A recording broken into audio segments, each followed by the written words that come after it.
在这个单元中呢，我们要讨论的是，假设说第一栏的部门有 A、B 两种一栏的身份别有外劳跟其他各种身份那我们的设定是说，把外劳当成一个那其他的就是 local 就是不是外劳的就是 local 然后呢是外劳的就是 foreign 那这怎么去判断呢？怎么判断？首先要注意到一件事情，什么事情？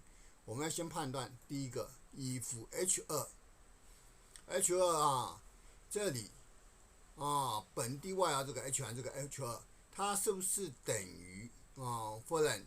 那不等于 foreign 的话，就代表干嘛？它是不是外劳嘛？不是外劳，问题是有很多种身份所以我们这边就干嘛？设定它是一个字串，叫做小于大于外劳就代表不等于外劳。那万一家不是 foreign 的是 foreign 的，我们就等于是外劳所以呢，这个先判断出来以后呢，我们会看到一件事以弗这边他判断的结果是，不是外劳所以呢怎么样？他就传回这个小于大于外劳这个字串，然后呢再来。我们用 counter if s 就是代表什么？统计比数。统计什么比数嘞？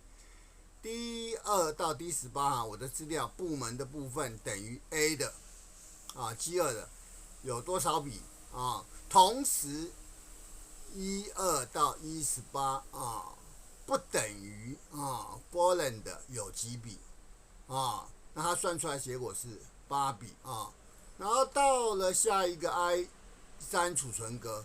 这时候呢，我们的if上面看到的是，它等于 foreign 等于是外劳了等于是外劳咯就没有特别注意到了。